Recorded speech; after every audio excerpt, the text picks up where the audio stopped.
This is the Team Objection Podcast for June 27th, 2023, episode 581. And I can tell you Dave doesn't have earphones in, even though I can't see whether or not he does, because I can hear whether or not he does.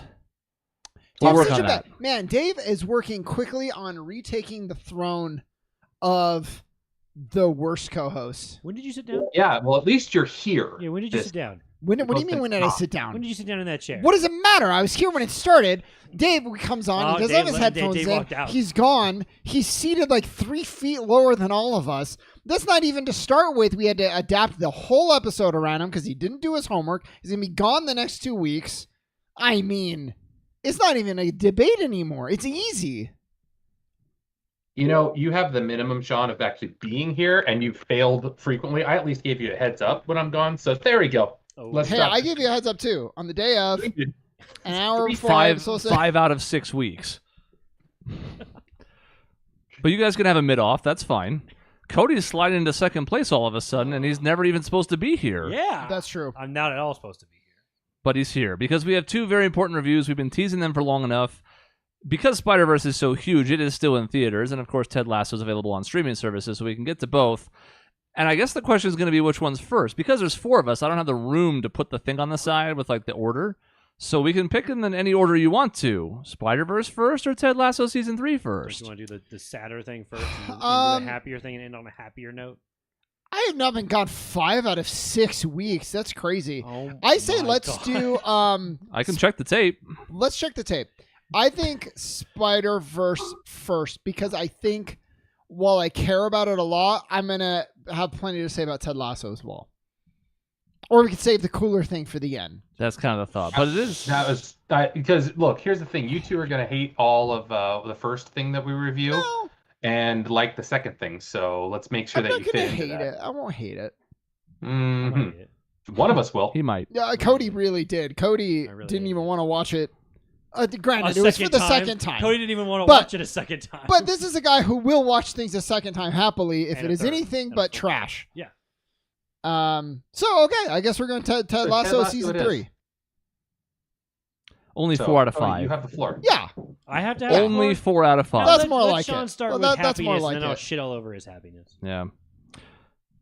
Well, start us off then. Ted Lasso Season 3. Well, I mean, for one, I didn't really like Season 2. So there's that. So Ted Lasso exists in this area for me of like just about a perfect Season 1. One of the better seasons of television I've seen from beginning to end. And then they just went off the rails. I call it the Glee syndrome, where maybe you weren't exactly sure what the journey was going to be past Season 1. And you're like, oh my God, we're a hit. Now you got to think of all these storylines. And it just wasn't the same. I don't know if that was the case or not, but it sure felt that way. Crazy enough, for a character created for Premier League being on NBC that was turned into a TV show, that they pitched as a TV show, you're right. Maybe they didn't actually have a totally good idea what they were going to do after they thought that's the one season. They said they did. Like from the very beginning, like we have a 3-season arc and we have a plan of what we're doing over these 3 seasons. And that's what was always said. It's just, it is interesting. And I didn't dislike Season 2 as much as you did, Sean, but it's just, this almost suffered from the Star Wars syndrome where it's like you set all these things up in Season 2 and then didn't pay them off at all in Season 3. It's like, well, I could have used more, maybe, or maybe less in Season 2, less plot lines, so you could wrap them all up. I almost think Season 2 is worse than Season 3. But this is a Season 3 review, not a Season 2 review. I would probably agree. So, yeah, I think that, so the biggest thing for me in Season 3 was they got on track a lot again. They really leaned into certain dynamics. So like the Jamie Roy dynamic, probably the best thing in the entire season. Anytime they were on screen together, I mean, they're 2 great actors who play off well, but their storyline was interesting. Him wanting to train with Roy, giving Roy sort of a purpose, because like he doesn't seem to always be like a great coach, but he really excelled at pushing Jamie, who really wanted to be great. And them kind of overcoming their rivalry and not just tolerating each other, but actually becoming friends. It culminated in this weird moment in the finale with Keeley, which I didn't love, but then I kind of like that even after fighting again, they're like, yeah, we're cool. It's like, that was kind of nice at least. They handled a bad moment well. Yeah. Because I think that's the biggest miss of the finale by far. Two things real quick. Yes, it is only on Apple TV to Crossroads Digital. And spoiler warning, I don't know why I should have to say it, but just in case, for both this and Spider-Verse, big spoiler warning. To your point, like, their bromance sort of just kind of encapsulates the whole season, at least what works well for it. And like you said, I mean, they have this silly fight where they basically reenact Aladdin, and Keely is Jasmine, and she goes, "I'm not a prize to be won." And then they're fine afterwards. So at least it didn't turn into something that split them up at the very end for no reason. But if I look back on the finale, I'm like, that's the one part of it I don't think should exist at all. Roy is clearly Jafar in that. Clearly he's Jafar. Yeah, it probably has to be. Yeah, I thought that was mishandled. I'm trying to go into the things that I liked on the season. So I think what's going to be contentious, let's just jump into it right now, is the Nate storyline. The Nate storyline for me felt like the prequel trilogy of Star Wars, where you're like buried in there, executed poorly. There's a really good storyline. Like, the idea is great, and it hits the beats that you want it to hit, but the execution was bad. And I'll get into more of this later. One of the reasons is huge decisions made off screen, which we can tackle, but. Well, let's tackle it right now, and in one overarching sense, because my biggest problem with season 3 is we spend way too much time on some things that don't deserve it and don't pay off, and relegate certain huge things like the Nate decision to be like leave/be fired from West Ham. Those all happen off screen. There's 3 massive things that happen off screen in conjunction at the same time as that Nate moment. So there's a lot of that season that I look back on and I go, I didn't need to spend time on this. I would have liked to have spent time on this. So it wasn't that there was not enough episodes or too many episodes. As long as the episodes were, they had time to do this on screen. So those decisions over the course of the season are what left the sour taste in my mouth. It's odd to me that they decided to make it shorter, not as many episodes. They made them longer episodes, but why not more, in a sense? I remember back in the 90s where they used to have 25 episodes a season. And now it's like, no, man, we can't possibly have that many. We can't hold people's attention that long. It's just odd you don't tell the story. This must happen more often, but the two that could stand out to me big time is Ted Lasso and Game of Thrones. Mm-hmm. And in both cases, it was disastrous. It was not a little bit worse. It was a lot worse. Why are we doing this? Why are we making mini films with a TV show? And especially in Ted Lasso's case, a show that thrives off of being just quick hit, kind of a pleasant 30-minute episode every week. Mm-hmm. Cody's shaking his head. I want to know if he's like, no. No, I'm actually you're complaining right now, and I'm agreeing with everything you're saying, because you're like, I'm going to try and focus on the positives. I was like, okay, when is he going to go on the positive things? Other than I tried with Nate, and then we got into decisions off screen, which is probably the biggest flaw, I think, of the whole season. Because it connects all the problems that exist in this season. We can talk about Zava, who on his own, kind of interesting dynamic, fun to be around, like funny, although it's a one-note joke, like a few different characters, Danny. But like Zava on its own wouldn't have been a disaster, but Zava, whirlwind, 2 episodes gone, only referred to in like one throwaway joke, kind of weird. Keely's PR agency. That's a through line through almost the whole season, none of which really ends up mattering almost at all. Do you remember Shandy? Like Shandy's whole 4 episode storyline? So here's the problem with Shandy. You can do. I didn't like either Shandy or Jack. You can do one of them, but why both? Yeah. For really the same lesson dragged over however many episodes. It was the same thing. Like, don't let personal stuff get in there. And was that such a problem with Keely? Was she so bad? It became a problem. We've established that Keely just can't stop letting her personal life. It's like that. They just introduced the problem in season 3 to then address it. It just didn't make any sense. They had no idea what to do with Keely. I feel like that's kind of the point. It's like, so Keely's character is built, and or in the first season, you're like, oh shit, like we're not going to do the generic type of bullshit with her, and we're going to let her be her own character and everything. And it's like they ran out of ideas of like, okay, so now what? Because now we're going to break her and Roy up. So now, if they're not attached at the hip at every moment in episodes, what is she going to go do? And it was like, she's going to fuck up her PR agency. That's what she's gonna It was go a really do. weird message for, a show that empowered their female star so much is, you break them up and you're like, now she's going to go do great things. They almost seem to be making the opposite message, which I know is not their intent, but it was just handled so badly. Well, yeah. they broke her off. They broke her off, and then they had to figure out some way to make it a conflict for her to be broken off from the show. And Ben said, you just kind of made your own sideshow, which they could have done better of just having her involved with the team's PR, I think, instead of having her own. And it was no more emblematic than when we had an episode where Sam was going through some pretty serious shit and dealing with like the British Prime Minister being a massive bitch. And there's a whole lot of interesting stuff going on with Sam in that episode. And Keely's nowhere to be found. And it's like it amplifies the fact that she's gone, because you're like, this is a situation where the person who runs PR for the team should probably be involved in some way. Even though he handled it pretty well, he's still spouting off to somebody in the highest part of the government. You should probably have a conversation about what that looks like. Yeah, it was a bad storyline.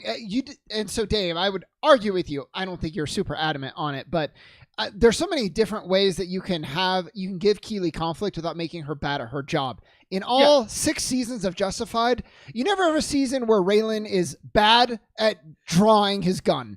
He's just the best there is, and there's never like a conflict where like, oh, he's gonna struggle with it. No, he's the best in the world at all times.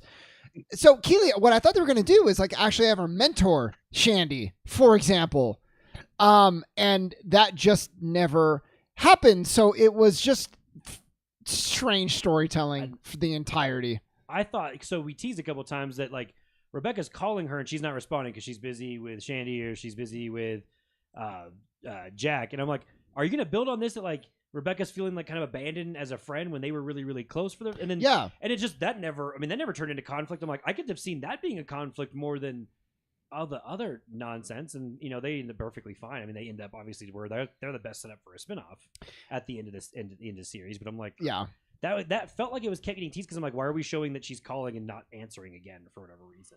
Yeah. Season 1 to me has a lot of reasons why it works. I mean, the writing is excellent. There's a lot of different things going for it. But one of the core ones for me is it's built on the interactions of its main cast. And that even extends to some of the ancillary characters. We're not just talking like the big 6 or 7. And Season 3 has them almost all at arm's length the entire time, except the one thing that works, which we already mentioned, which is Roy and Jamie. Those are 2 main characters who spend a lot of time together in this season, and guess what? It works, because Sam is off doing his thing with the restaurant and other stuff, and Nate is off doing his thing with his coaching and his weird girlfriend, and Ted is off doing his thing with his family half the fucking season, and his mom randomly, and Rebecca's off shagging a guy in a boat, and everybody's off doing things, and none of them are better off for it. Yeah. Because we want to see them interact, because like Keely and Rebecca's friendship is one of the best things about Season 1. They're 2 really well-written female characters. Yeah. And now they're just barely around each other all season. So again, it's just kind of like this sign of where the things went wrong. It feels like, because all of us complained about this, when you break them all off, then they all need their own side characters to incorporate into what's going on. So then this cast becomes just massive. I mean, Keely alone has to have Barbara, Jack, and Shandy all come in and chew up screen time for a long, long time. It seems like over and over again. And you have to add all those people in. It's like, okay, we could be spending time with the people that if this is going to be the last season, maybe with the people that we got used to seeing. That's the biggest on thing the too. screen. The last season, you should be, the storyline should be like coming together, not continuing to because like we talked about like places. How much was Ted seemingly on the show? Yeah, not a lot. Like in anyone's storyline as the head coach of the team, who should be kind of monitoring everything that's going on. Again, now he was directing too, right? Now, or like show running or something. What's his face? Executive Sudeikis? producing something. Yeah, he stepped up in this season. Maybe that was a way to put him not on screen so much, kind of behind the camera. Like, I don't know, but he was gone for a lot. But it took so much away from what made the show work. Yes. In that sense, because despite, it's obviously called Ted Lasso. You expect Ted Lasso to be on screen a little bit more than he was, but also I think he was the strongest character that you wanted to follow the most. Now, there's a lot of good ancillary characters, but with him off the screen so much, it just, that glue was gone. Yeah. It took away coach of a team. Yeah, exactly. It took away from the narrative. I mean, so much so, all these people, before Ted got there in season 1, were all separate, all not that great of people, and Ted helped them to become better people. And now Ted's not there, and all these people are just still like just the most wonderful people. I don't know. It seemed a little disingenuous without Ted there to kind of keep that cohesion. You say that, and then I think back on it, and I'm like, okay, so Ted's like struggling and ends up wanting to go home and be with his family and all that. Does no one notice that? Did none of these people that he's supposed to be closest to ever notice that? Because they never had screen time with him and any of his players, so no one was like, hey man, how are you doing? Oh, your kid left again? Are you bummed out? Nothing. that never comes up. We were too busy with sex tape episodes. Exactly. And it's just like, holy shit, you were doing these preachy episodes at times where we're like, okay, we're going to spend 10 minutes in the locker room with Isaac yelling at everybody weirdly, which is only a build-up for him to see Colin's phone. And it's like, man, you could have done that way easier. It feels like to me there's like 2 riding teams at any given time. And their varsity team and then their JV team or freshman team even. Because it gets bad. And I read this really interesting article the other day about how like movies and TV need to stop doing like the needle drop moments where they play like the score to a really popular song. And so often the song is way too on the nose for the scene and just like ruins everything. Ted Lasso not only did this with fucking Hey Jude, then they had the character like mansplaining is the wrong term, but just beat for beat saying, here's why the song is relevant that you're listening to right now. Aren't we clever? And like the last thing I need with Hey Jude playing on a TV show is someone explaining Hey Jude while it's playing on a TV show using the same lyrics of the song. That was the least enjoyable TV moment I've had in years, actually. Cody was there. He knows. It was entertaining. I was very upset. Because you kind of look around and you're like, really? Beard's just going to do that? We're still going? Oh, he's going to keep fucking going with this. So, I mean, let's talk a few positives. Just to kind of balance it out, because there's still probably more in the negative column. But let's slip into it. I think the finale works in some ways. Again, we're going to dive back to the negatives, I guess. But like, it is a little bit weird that we have these characters having a few heartfelt moments with Ted, especially Rebecca. As far as like, we're going to miss you, but then we talked about how like he's kind of not there the whole season, anyways. So like, are you going to miss him? But like in general, it gives fans payoff for most of the things they were looking for. Except for Roy and Keeley, which we'll get to later. I think they did a pretty good job in episode 10. And I think in general, whenever Soccer showed back up, it was like, oh, look, like there's some good on-field action, but also the storylines work. Like the triangle thing, that was cool. That's a good episode. You know, we had plenty of good moments like Beard's speech to Nate, which I thought was a nice turn for his character after the follow-up to the Hey Jude disaster a few episodes before. There are some things that really still work quite well. The humor is still on point for most of the season. It's just, it feels like missed opportunity after missed opportunity. I also don't like this always, like, sometimes the show's really on the nose. Nate playing the violin in that scene, I thought worked really well. And like overlaying with like all the different scenes as you check in on the characters just playing the violin. It only adds it to it for me because I read up and the actor actually was playing the violin in that. So That's awesome. There's stuff that really worked, but they just dropped the ball a lot. I complain about this. I still don't understand why second place at the end. It just seems arbitrary to me. When I watch Cobra Kai and they get runner up and it's devastating to everyone, I'm like, I get that. What a bold decision. What great implications for all the characters. It's heart-wrenching. 100% get it. I don't need to win. But when it's like, oh yeah, you did everything, it's out of your control and you lost. But why? What does it change? It fails in a way on both senses because the team won, so they are like that good.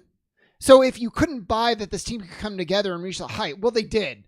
It just this other game happened and they weren't like good. It just didn't work. It didn't work for me at all. It may have helped a little bit if someone other than Ted had any kind of reaction of like some kind of comment or speech of like, yeah, but to us, we ended up, the generic shit of, oh, we won and this and that. And now this group believes they can do this and that after the season we had after Zava. Maybe, yeah. But you don't get any of that. It's just Ted in the airport being like, I don't know. It was just weird. Or even the reward of them making the Champions League. Yeah.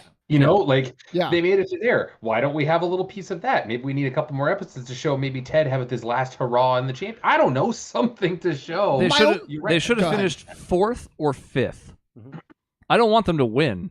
The idea of a team coming from the league below and then winning the next league I don't even think that's ever happened in Champions League history. And that's too much of a stretch, especially for a team that like lost 10 straight games in the middle and then won 16 straight or something again off screen in the middle of a montage. Like that stretches. I don't know. It's too much. And that was my issue though, is like, because I agree with you, but you basically went all the way there. You basically had them that good. So you're already, if you care about that part and you're skeptical, it didn't work for you because you're like, they wouldn't be that good. if you did buy in, they still like it. So it failed everyone. It let every group down. All you have to do is But have that's them why- not win 16 straight and have the talking Sure. head guys be like, oh, well, but, Richmond's in the race for the Champions League. What a great season it is for them to come up after being, relegated. That's all sure. you have to say. It's freaking easy. It's or even you could make it even more believable if you don't have Zava stick around for 5 matches and that's it. Like have him stick around the majority of the season and then have him ditch at the end of the season and make it come together where this team has to because Zava was the X factor in this, where you could maybe see, hey, a player that's this good bring somebody up from the championship up to the Premier League and then have them go this far. You could have that excuse, and then he ditches them at the end and they have to learn how to work together. And I feel that's even more satisfying. But then that just goes back to him. Like, I don't really think they used him well either. Exactly. And where That's I the problem. thought that was going to go, it didn't, because he just retired out of nowhere. So the team having agency and coming to a decision, led by Jamie maybe, of like, we can't keep playing this egocentric ball, which he did, but could have done that without Zava at all. So what was the point? I think the problem is, as sports fans, we look at it like they made no major additions other than Zava for a couple matches. They lose their tactician, actually, in the season. They have probably the worst head coach in the Premier League, and he's not even around coaching the team. So what the fuck changed, truthfully, on the field from season 2 of getting relegated to finishing second in the Premier League? And as an actual sports fan, you look at that and you're like, this is horse shit. Right, It and you doesn't fucking make you can sense. point to marginal improvements, like Yeah, Jamie sure. with Roy, his training, and Sam clearly keeps getting better. He should be on the national team. Yeah. He wasn't. Like, there's small improvements, but it's not enough. It's not You know enough. what, though? I Especially when liked it. Thoreau sucks as a goalie. I like, yeah, Well. he's the worst. Okay, here's what I did like though. And it's another case of over explaining, but I actually appreciated it. Is when it's Krim Trent Krim. Trent Krim is The going independent. over. He like has this realization. It's like, oh, the reason you can implement this crazy in the show world, it's a crazy strategy. It's absolute batshit crazy to We implement know in that halfway it's through a season. Pretty straightforward, but I can buy into that. Like, it's in the show's universe, fine. And him saying like the reason that they can do this is because the foundation of trust and camaraderie and continuity that this team has allows them to do that. Cool. Love it. I buy that 100% because you did the work. I will believe it. That's one of the ways they did actually do. They have used the Trent work. as the explainer for Ted's actions. Like that and helping Colin come out is like the two things that Trent's character has to sit and do for the audience the entire season. Yeah.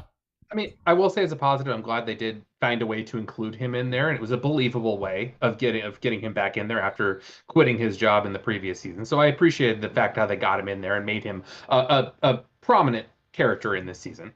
I like that they finally got Roy to break down and join the Diamond Dogs, even though I don't like the Diamond Dogs. That moment is fun because of his begrudging acceptance. I also wish that what the topic of conversation wasn't what it was. But still, that was still kind of fun to see them finally come together. They've been trying to get him to do it for basically 3 seasons, especially 2. And, like, that paid off. A lot of other callback type things paid off. There's plenty of good here. It's just, you look back at season 1, which I would almost rate higher now in retrospect. I think I gave it a 9. I'd probably go like 9.5. And now ever since then, it's like, God, there's some episodes that work, and then they're immediately followed by ones that don't. Why? I don't know why they did the idea of a woman or any character being like, you know what? I don't need this romantic triangle. Actually, I'm going to just go do my own thing. I'm fine with that. Why Sure. introduce it and resolve it in like the last episode? Mm-hmm. It doesn't help that they wanted to tease that they were getting back together and rolled 2 episodes of like I thought they were back teasing together. they were back together, which is gonna piss off a lot of fans who didn't like that you broke them up in the first place. It's like Yeah. now you just feel like you're rubbing it in people's face just a little when you're Yes. like, oh look, they hooked up again, everything's fine, and then Keeley never says like this is kind of a one-time thing. It just is kind of like her clearly distancing herself from Roy a little bit by a little bit as he's like getting sadder for the last 2 episodes. It And I sounds like. didn't get why until the very end when they them being assholes and fighting over it. Like, okay, fine, but it was just a head scratcher. I think she was the most let down character of the whole show. Yeah. Well, and the whole season, I mean, you can summarize the whole season as a head scratcher, really, where it's just like, why did you decide to do this? Why did you you figured Nate was going to have his redemption arc, and head scratcher, he did, but it was also just so unbelievable Like, you can understand him not feeling great about Rupert. That's easy to believe. But then he just quits all of a sudden and isn't desired by any other Premier League team, and everyone just accepts him back immediately. In the league that does actually fire coaches whenever the fuck it really does want in real life, it's actually believable to hear like, oh yeah, the third best team in the league has a managerial opening because we fired them already. Like, that actually does happen in the Premier League a lot. Well, and I'd be remiss to just say the final example of talking off screen is this was a team that showed unbelievable, and I mean literally, I didn't believe it, hatred over him tearing up the sign. Like, this is the JV team writing again, and it's this reaction of we're going to get red and yellow cards continuously through the game because he ripped our sign up. Give me a fucking break. And then those same guys show up and are like, you know what? Yeah, we talked about it. Oh, and did you? It's really sad that you're working at the restaurant. Why don't you come on back? I would have loved to hear that conversation if you talked about it. That would have been really interesting. Almost could have spent the whole episode on you overcoming your hatred. Yeah, and maybe Ted helps you. Yeah. Remember when that used to be a thing? And Beard implies what the team would have kind of talked about when the varsity team writes his speech to Nate. And like you get that really good breakdown, which you said on Beard's weird backstory forever, and they finally revealed it, and they did it at a good time, and it made sense, and that made me, who can't stand Nate, be like, all right, fine. I'm glad you used my jargon because I agree that was more of the varsity team coming out. The best example of it is how that's explanation there. All Ted would have to do is say like how he's a forgiving person, which we never get to. That he's chill, that he got outed for having panic attacks. He just is cool with it, and that's fine. But he never explains that to the team to flip them to be on his side after they lost their shit in the game. Not only are you correct, you're also bringing up a point of like, I thought they were going to go a plot of like, Ted is too nice and he needs to stop getting walked all over. I wouldn't have necessarily agreed with that, but they seem to be planting those seeds early on in the season. And then they did that in the smallest way with his mom. With the thank you, fuck you speech. And they did that in a way where he needed to overcome some of the demons of his past of what made him into this person that would kind of get walked over. So they did that a little bit, but to the wrong person. Right, because you're right. They did it, but that still doesn't impact the team. Yeah. So like the same complaint still lingers. And I got to say, I'm a little bit shocked that they managed to make both matches against West Ham meaningless. You would have thought maybe one, depending on when Nate flipped or what happened exactly. But the first one's the Cartapalooza with the ridiculous over the topness, and the second one, I mean, to get back to the earlier point a little bit, I said afterwards like that should have been for 4th, 5th place because then you not only make the Champions League, but you kick Rupert out of it. Yeah. So you get to have at least some measure of something that matters because Rupert throwing a tantrum and pushing the coach and whatever's fine, but we don't hate the players of West Ham. We don't hate this strange new coach of West Ham. All we hate is the owner because Nate's already gone by the time they play that final match. So what's the point? You want a realistic soccer sports experience or you don't. And what they didn't satisfy anybody. Because it's unrealistic, but also it was both. I think I said this after we watched the episode. I'm like, in Major League, there's one player. They only give you one player, but he's on the White Sox, and they tell you to fucking hate him, and you fucking hate him when you watch that movie. I'm like, you could have given me one West Ham guy at practice who was like on board with Nate and talking shit about Richmond, and everyone would have fucking hated the guy. And then you just throw him on screen once. You show Jamie break his ankles and score a goal. Problem solved. At least you gave us some kind of villain. And they didn't do shit. Like, you don't know any of those guys. They gave us Rupert as the villain, and that was it. And they even brought back the original. They even brought back the original jackass coach from the very first episode because Rupert's a petty little bitch like that and would bring back his old Richmond coach. Exactly. But even so, like, you still didn't hate the guy because he's like, wow, Rupert, you're a dick. Like, I can't go purposely hurt Jamie. I thought that Rupert was handled well as a villain, really, for the most part. I liked you like all the Darth Vader references over and over again? I don't mind it. I don't mind it a little bit. And I thought that was a great moment for Rebecca, is because they scare you with where it's going. Maybe they didn't. Maybe you all trusted the writing team. I certainly didn't. So when he's starting to flirt with her at that like rich white man's club, I was like, oh dear. The Super League meeting. Yeah, and the way that she handled it was not like, it wasn't this big extravagant thing. She just backed away and was like, yeah, I'm good actually. It probably took them too long, but they did do it well when they finally got there. Yeah.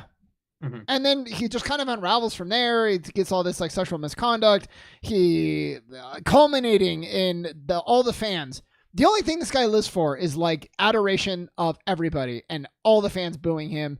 He's finally exposed. Wankering him. It was great. They wankered the hell out of him. He also lives for like pussy, but you're Well, yeah, right. sure. Besides that, Well, sure. you would think he's not going to get as much of that either now. I would not think so, but he's got money still, so who knows? Yeah.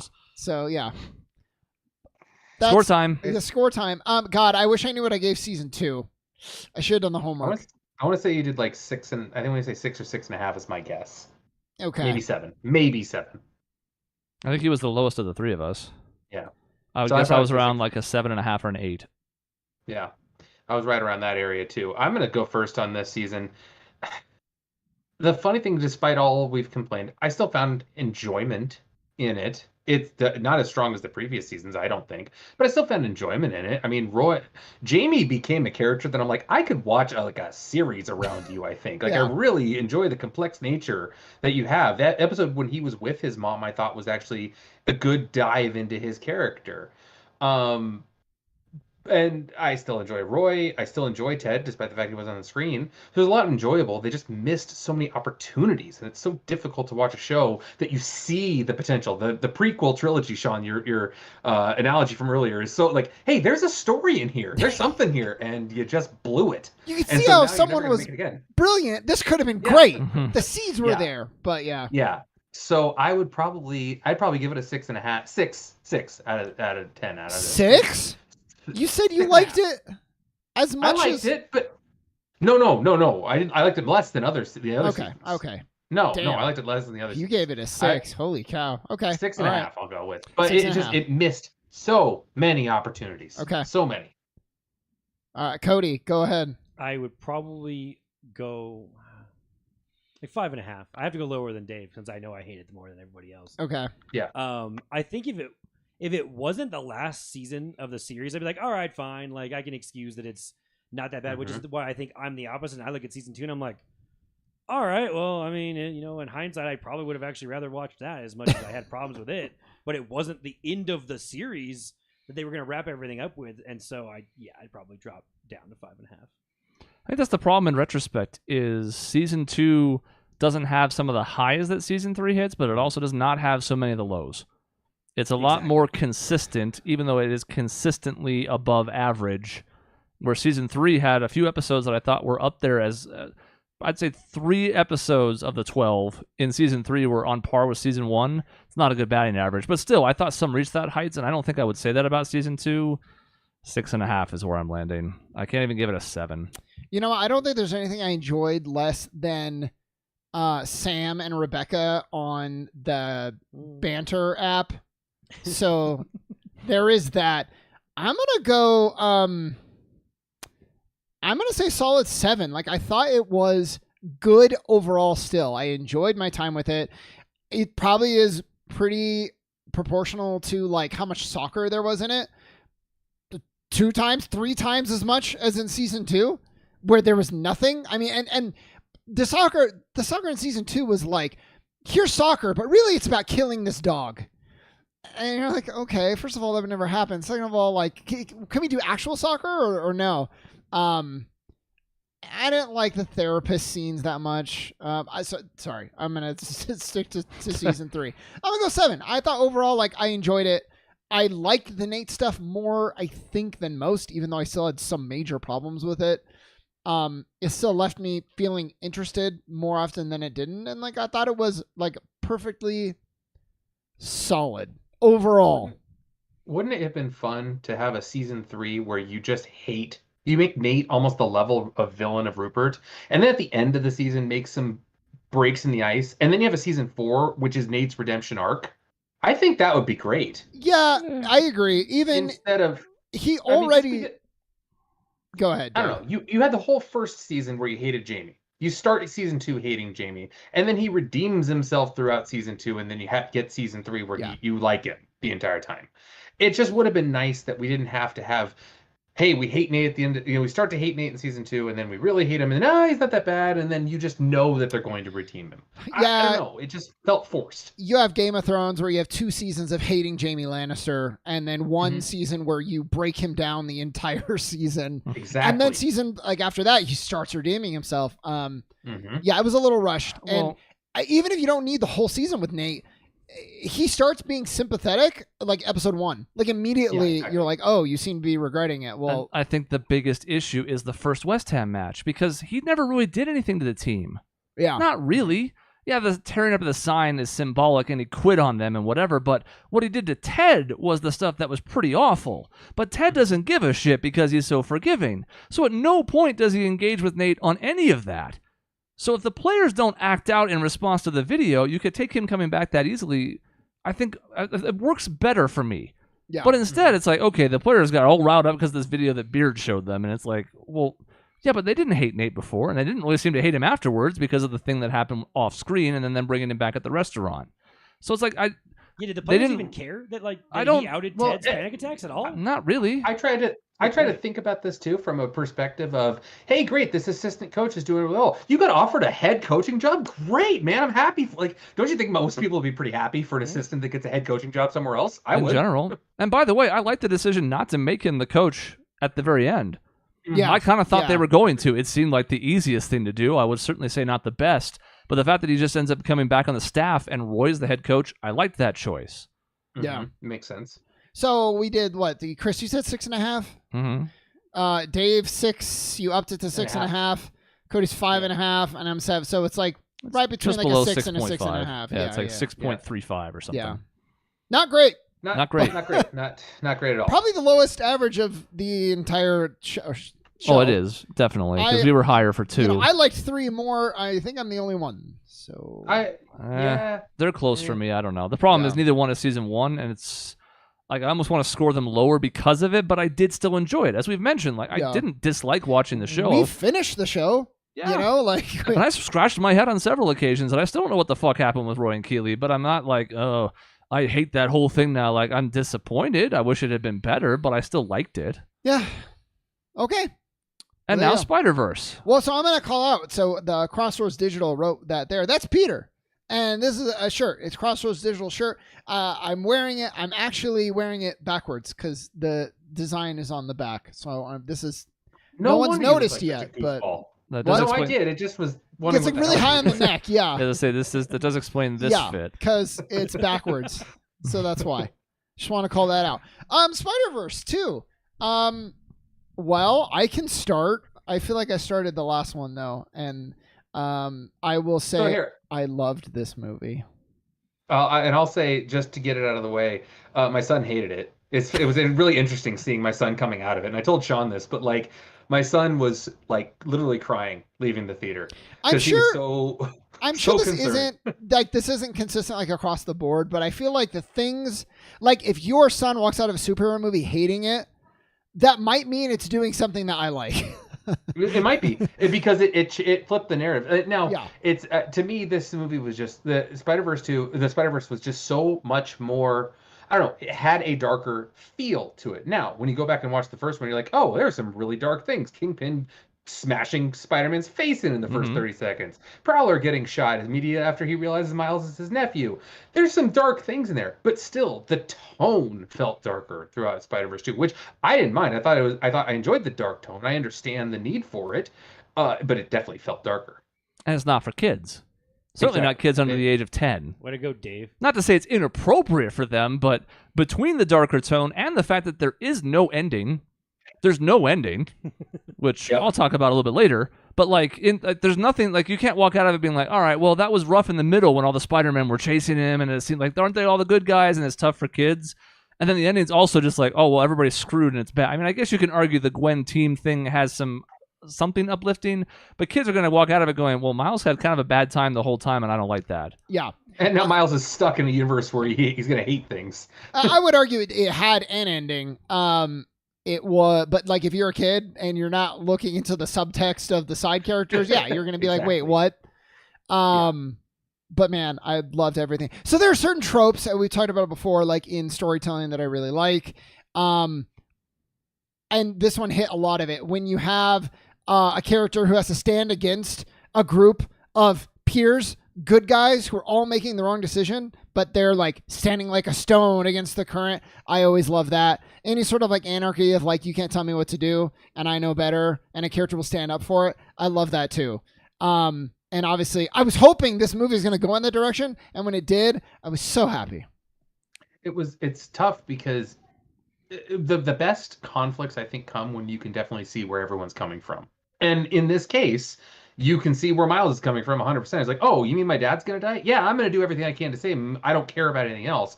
And Miguel O'Hara, on the other hand, is like, no, I've watched universes fall apart. I'm going to stop that from happening at all costs. You can absolutely see where everybody's coming from. And then the cherry on top is the people who know Miles and who have worked with Miguel go like, oh, shit, what do I do here? Gwen is the perfect example of that. Of like, oh, man, what do I choose here? My friend, romantic interest, what do you want to call it, or this person that I've been working with and sided with for the most part. Now it's personal. What do I do? Yep. Great conflict. Yeah.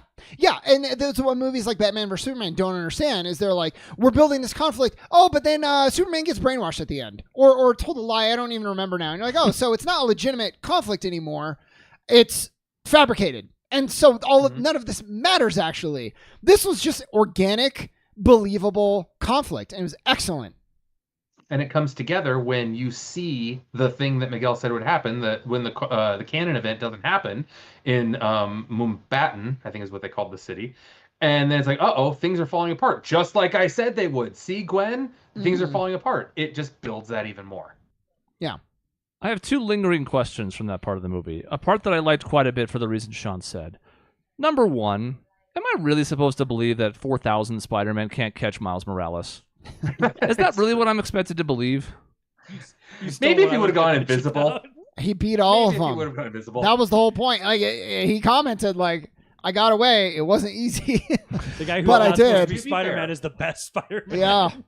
To be fair, he did say catch Spider-Man. They were all confused for about 15 seconds pointing at each other. That's Sure. true. That gave him a little bit of a head start, which buys him enough time to have the scene with Peter. So that's all well and good. And then there's another 10 minutes of a bunch of Spider-Men chasing him, including Miguel. It's nitpicking, but still, I was kind of like, I mean, this is a little much when there's this many Spider-Mens. And number two, maybe it was because they were forced into the situation, but did they really ever think Miles was going to go for this? They weren't planning on him being there. But once he was there, rather than just sending him off and just being like, well, he can't get back now because he doesn't have a bracelet. We, of course, know that there's other ways to do that with a character we'll talk about later. But they don't know that. So rather than just tossing him out, because there's no scenario at all in any multiverse where Miles goes along with this, right? So what are we doing trying to explain it to him and then being shocked when he doesn't go along? Who invited him to headquarters? Was it Miguel? No one invited Miles. He followed Gwen into the portal. And So then he kind of made like smart remarks the whole way, but That might have been part of it then, because I think that was I think he was not invited. He was not, no. Because, and that's why I think maybe they knew he wasn't going to go along with it. Well, yeah. And that's why when they're in that base at the end, and he's like, wait a minute, like, what's happening here? Because all of a sudden he's surrounded by everybody.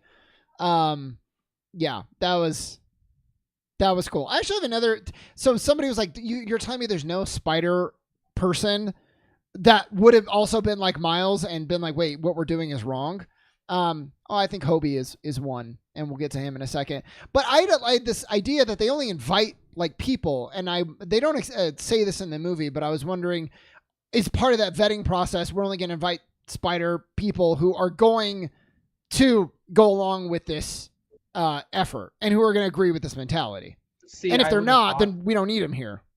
I would have thought that they would have had people who have already had their canon event and is not about to, so that they understood the gravity of it and what happens. Oh, sure, yeah. But then the Spider-Man from the India type of place Gwen herself, not had it. And Gwen herself, Yeah. her dad's not dead Yeah. yet.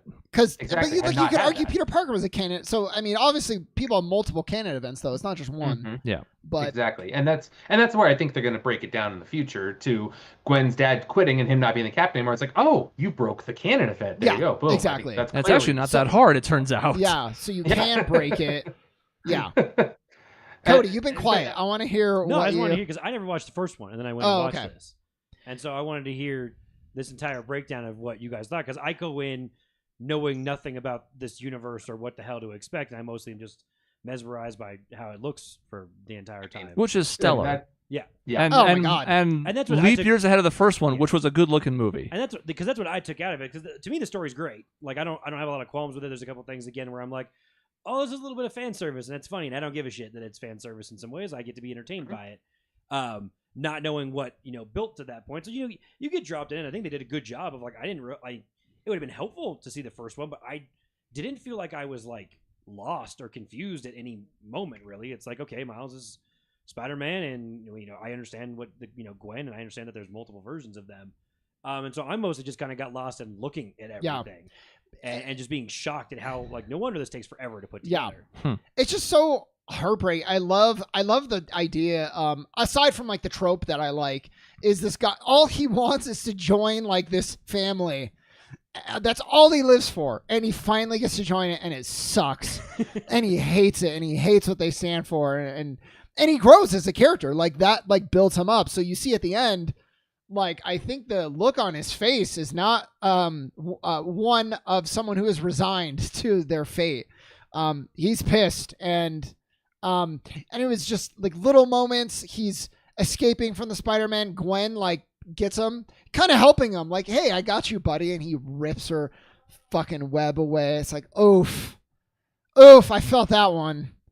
It's good stuff. I guess going back to how it looks really, really quick is I thought the Spot as an antagonist with this fantastic look of how the movie is, I'm like, this is fucking perfect. Like, yeah. And I think I read that wasn't going to be their original plan. And I'm like, well, you really would have fucked this up if you didn't do that. Like, what better way to use this character and this villain when this is how everything looks? Like, it's so, I guess, engaging is the best way. It was so cool that, like, he almost had his, like, little Thanos, like, storyline where in the beginning you barely take him seriously. Yeah, he's a villain of the week. It's a joke. You're like, oh, shit, this is not a joke at all. And now he's like a god. And you're like, oh, fuck. That's what I thought at first. I'm like, oh, what a funny, like, quick villain that we're going to have that I get to poke fun, like, make fun of. And, oh, it's a good movie. And he doesn't fuck off. He just keeps showing up. And you're like, oh. They even mention it, villain of the week. Yeah. They even call him that. Yeah, and you're like, oh, shit, wait. The guy who I looked at, I'm like, wait, shouldn't he be pretty powerful? Oh, he is fucking powerful. Yeah. He's learning how to do this. And he's figuring it out, yeah. He's figuring it out. I'm like, oh, shit, you're giving character development to a villain for once. It's like kind of, he's learning how this all works and how he can be super evil. You know, I totally agree. A flaw that I saw of the movie was just too long. Yeah, it got really long. I didn't feel it. No. Now, I enjoyed it a lot. Maybe that's why. But, like, so starting with Gwen, we spent a lot of time with Gwen. Yeah. A lot of time before we even get to Miles. And I'm fine with that for reasons I'll get into later. But, like, I love Gwen like most people. I'm not, like, into Gwen, which I'm seeing a lot of, too. But I think she's always been a great character. I think she flips the script in a really interesting way, just as her premise. So to have it start with her and her journey, I was like, this is great. What was it? I love it. 20-25 minutes it felt like at the start of the movie. That's pretty much it felt like it. Yeah, you really get into her story. Again, not knowing anything about the first movie, I come in, I'm like, oh, cool. We're going to spend a shit ton of time with Gwen instead, and we're going to go through, like, with her dad and everything. I'm like, this is great with me. This is shit I haven't seen before. Yeah. I've seen a lot of Spider-Man movies, and not that Miles is a little bit different than the other ones, but I'm like, I definitely haven't seen anything like this. This is refreshing. Yeah. To have some like, a good character build up. And just to add on to your great visuals, that scene with Gwen and Miles sitting upside down on the tower. Oh, yeah. Phenomenal. I thought that was so well done. Just of this perspective flip and everything. I thought that was wonderfully done and really delve deep into what the characters meant and them getting closer, but then them having to back off for reasons because of fate. And then Miles bucking that fate at the end. It was a great way to tie it together. It's just so rare that you see two characters in this movie. They're just like static talking. They're either moving a lot, or they're upside down, or they're doing something that's interesting. I think that's why it doesn't feel long, is because the pace just feels like you're fucking flying the whole time. Peter B. Parker, when he's telling Miles, I had a kid because of you, and he's gesturing, but Miles is like ripping the grating off of it. It's just so active at all times. And like, that's why you do something animated, is because like you can do that and you can play with things like that, and it makes it so much more interesting. So I got to get to Hobie, who's the best part of the whole movie. Well, okay, one quick thing before you do, but I just maybe a complaint. It's just because you're going to go into Hobie, and I agree, so I'm with you on it. Do we have to make the Citadel of Spider-Man like Rick and Morty? Because that's what that felt like, just so you know. It felt like a Rick and Morty type of thing for a minute. And I know there's been multiple Spider-Verses before, but I just was sitting there thinking like, oh, this is like the Citadel. This is great. My only counter to that would be, why did Rick and Morty make their Citadel feel like something pulled from a Spider-Verse? Because that was definitely there first. Maybe not looking exactly like this, but they've been doing Yes. Spiderverse shenanigans for. They have, yeah. I mean, in the old Saturday morning cartoons, they had multiple Spider-Man universes. I bet you It's just it felt the same. We've never had this many Spider-Man. I would venture like on screen in the same place like ever. this. That would be my guess. I don't know if I'm wrong. In media, I would guess that this is correct. Yeah. So Hobie, he's the best character in the movie. MVP. I'm ready to fight all dissenters. Who wants to fight me on it? I mean, you love him a little too much. I mean, relative to his screen time, sure. No, he's great. He's the only guy who is like on Miles' side for the whole film. He's like talking him up. When he saves all the people, he's like genuinely impressed. He turns pink when he's near Miles, which I think is just like great. He's also, I saw this later. I didn't notice it. I'm not taking credit for this. He is animated at like 3 frames per second, where all the other characters are animated 2 frames per second. Yeah. So he just looks different at all times because he's nonconformist. It's weird because you get used to this look finally. Because I remember the start of the first movie being like, "What is happening here? Yeah. Why are we at like a fraction of the speed we should be?" So I noticed him that way. I thought that was intentional. I'm assuming it was. Yeah. Oh yeah. Absolutely. Yeah. So let me walk you through it, Cody. So he's talking him up. Good job. I'm so impressed.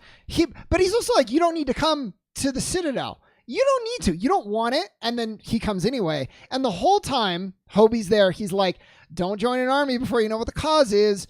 And like, he's just like warning Miles repeatedly, like, this is not what you think it is the whole time, while also stealing little parts. And you're like, what is it? He's just an anarchist. He's just like pickpocketing stuff. Then the big moment comes, and I love to talk about this because there's so much happening and it's so fast that like people don't always catch it. It's like Maisie didn't catch it, my parents didn't catch it, Dave almost like he caught part of it. I got half of it. So when he's in the barrier and like Miles Miguel puts him Miles in the barrier. Miles in the barrier. Yeah, I hope he's never in a barrier. You couldn't do it if you wanted to. You can't. And everybody's talking, and it's really like building this like tension. Hobie's just sitting there. He's with Miles, looking at the kid, and he puts his hands up, reminding him palms to break this thing. And he's like, I want you to like break free. Like, I am rooting for this. And I was like, oh, I'm in love. He just wants someone to overthrow them all, but he doesn't have the guts to do it himself. There's I think a little bit of that of like, I'm rooting for anarchy's sake. Yes, exactly. But if he wasn't, I'm not saying that makes him bad. It's just like he's definitely just trying to incite bullshit. I just loved in that moment, one guy had Miles back, and it wasn't Peter B. Parker, and it wasn't Gwen. Did he have Miles back, or did he have anarchy for the sake of anarchy? He mostly had Miles back because of what I talked about. And there is one other character who has his back in that moment, and I don't remember her name, but the computer girl also buys him enough time for this to happen in the first place. Yeah, later she does. Her hesitation is enough to give him the window that he needs. Yeah. Because she clearly is like, God, I don't know, like this kid doesn't seem to have done anything wrong. Yeah, that's true. And no, it's not as big an impact as him, but there is still at least one other ally temporarily in there. So then Cody, all I'm the not trying to pieces shit on him. I'm just trying to play devil's advocate of like, but is he just kind of being a pain in the ass? No, because he turns pink when he's by Miles, and because he was kind of talking to him the whole time. I think there's some legit. As a person who causes problems for the sake of causing problems because it's funny, yeah, I did relate a lot to what Hobie was doing. Yeah, but I also think you don't just do it to cause problems. I think you secretly have some emotion. I do. I don't know about and this. I think that's been proven. Agent of Chaos is a better. Yeah, that's what he wants you to believe, chaos. Cody and Hobie too. But just to go back, the pieces he was stealing, that's what he used to build the device at the end of the movie that allows Gwen to. Well, I mean, oh my God. I mean, I kept seeing him stealing shit. I'm like, I bet that comes back. I didn't feel like it was just random. He was grabbing shit. I thought he was up to something. I just thought it was cool foreshadowing. It was. That's all. So it was great. Great. Loves him. You know, my biggest complaint with him, couldn't understand a goddamn word he said. Which is clearly by design, but it's almost the point, but because of the audio mixing issues, I think it was worse than intended. I think you're not supposed to pick up on every single word because some of it's slang, right? But then because of some of the dialogue mixing problems, it was like, oh no, now I can't even hear the words I should understand. Oh no. Mm-hmm. Yep. Bothered the hell out of me. I did watch it really like, man, me. subtitles would be really helpful right now. Yes, yeah, it would. Definitely. And supposedly when I watch it again at home, I'll be able to do that. Supposedly that's been fixed. I watched it right as that was being announced, so I don't know if it had made its way out. I don't think so based on what I saw. Because again, it was it was hard to hear at times, and not just Hobie. There were other times where dialogue was kind of lost behind the music or something else. Yep. So I don't think I got to see that version either, but if they did fix it, that's going to help quite a bit. And subtitles would help at home too. So the ending that I refer to, Dave, was if you look at this as like Gwen's story, she has the full arc, from the conflict that is presented with. She leaves the band. She doesn't want to be part of her band. Last scene, she's created a band. New band. So yeah, obviously there's a lot of loose ends still. We're going to need a part 2 to bring it together. But like, if you look at it from that perspective, they tell a complete story still. So it still works. My only flaw in the movie is I knew it was a part 2 because I read like IGN. I don't know why they weren't more forthcoming, like putting a part 1 on it. That's my only complaint. Yep. Because I think if you knew it, and I even told Maisie, because I was like, I bet you she will be caught by surprise. Like, she would rather know this is a part 1 of a story, just so you can kind of like prepare yourself. Because you're like, man, I've been here for 2.5 hours. How are they he's in a new universe. There's a bad Miles. They only have 5 minutes left for this. I don't know why they're doing this. They're gonna make it in time. Yeah, and I think my theater wasn't full when I saw it because I saw it a couple weeks after it came out and it's Flagstaff. But like the 35 to 40 people who were there, most of them were like confused. Yeah. Not in a negative way, but just kind of like, I wasn't expecting that. And like a part 1, I think, just does all the legwork, and I'm not sure why they didn't do it. Yeah, I don't know why either. I to me, that's like a marketing thing in a way. I guess it's a creative thing too, but like, I don't know why it would have been so easy, and plenty of movies do that now. Because I went in knowing it was only there. It was not. There was no resolution. Yeah, basically. I did not, and I didn't know going in because I very rarely read up on things before I see it. I'd rather read after the fact. I wonder how a new Empire Strikes Back was received when it came out in 1980. Like, because was that marketed well? That people knew that it was. I think we knew kind that of there was going to be a one? third movie. But at it that like point, it almost worked better. Like, this one needed a part 1 where it ended. It's clearly like right in the middle. The Empire Strikes Back is like continued. It's still a complete film. It's just with a downer ending. There's gonna be more that happens, but like, you're not like, oh my god, you can't end it right now. Yeah, you didn't have like Darth Vader cutting off Luke's hand and then roll credits.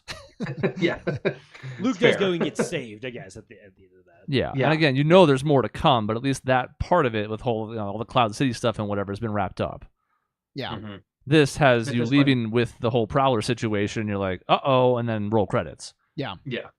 And by the way, I love the. I don't even know if I want to call it a twist, but do you get this inclination that he's going back to the wrong universe? But still, the whole speech with the mom, and then not realizing what's happening. It's like, she's just playing around. She's just like oh shit, actually, she doesn't know what the hell he's talking about. To be that introduction to that universe was really, really well done.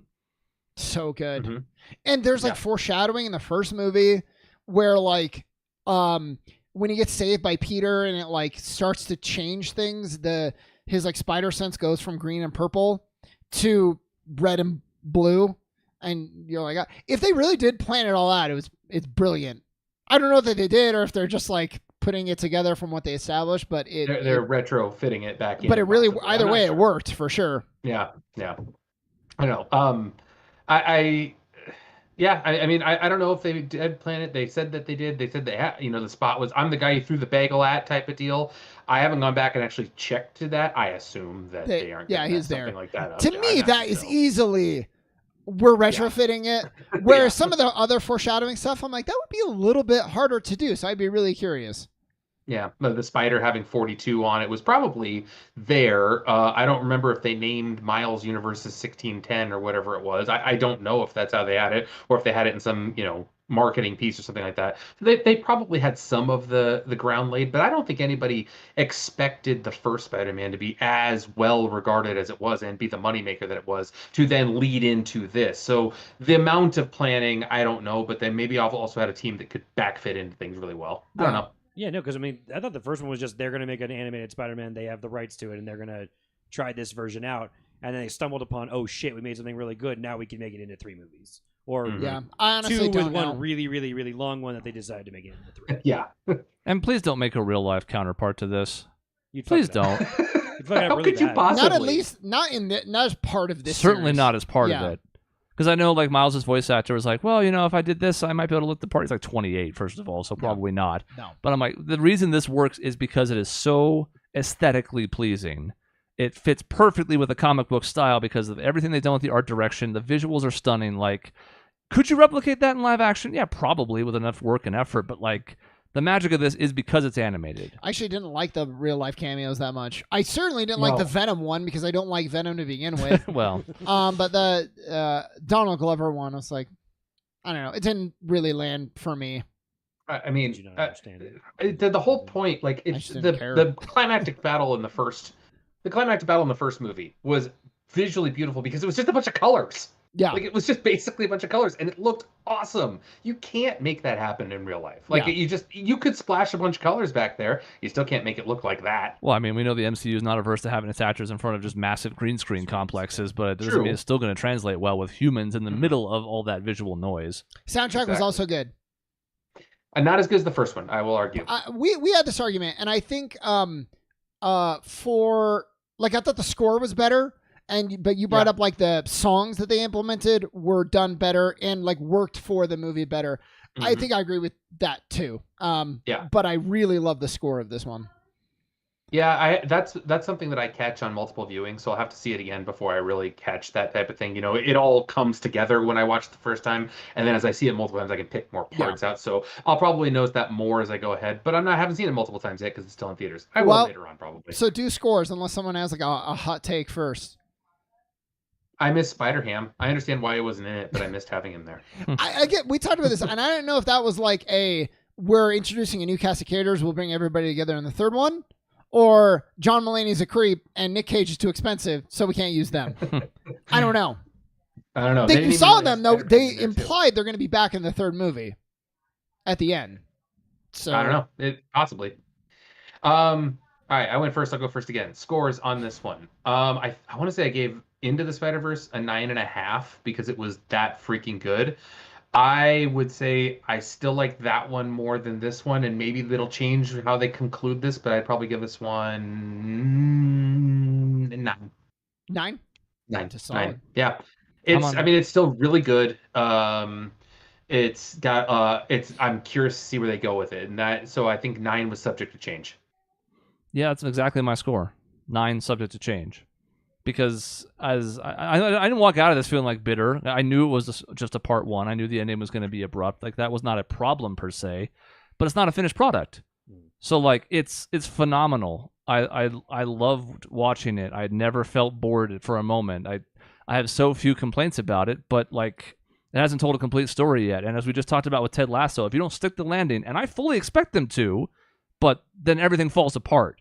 And then retroactively, I'm not going to like that part as much either. So I fully expect the next movie to be even better, maybe the best yet, to bring a satisfying conclusion. But we don't have it yet. It was supposed to be next year. I don't think that's going to be the case. We'll see. No way. But until it does, it's a 9. If I come back to the other one, I might raise this score retroactively. But right now, it's a 9. See, I think we differ on that. Well, we've already established it. Like, endings, I think, can mean more to you guys. Where I'm like, if the journey was great and the ending sucked, it's still, I think, a good product.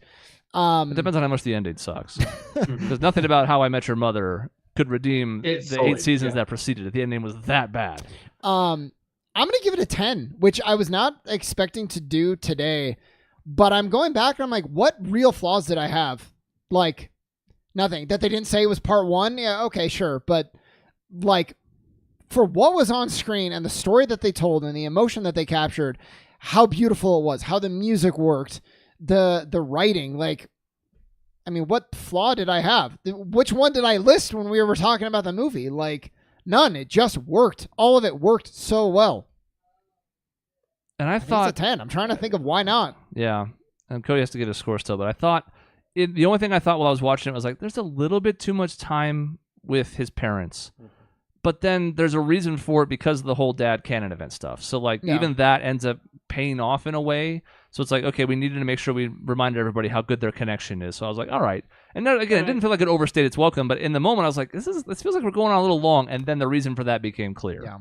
And I will say, even that's a beat of Peter Parker's / Spider-Man story, is trying to balance Spider-Man with his life. And so they played into that as well. Yeah. And the cake saying, I'm not proud.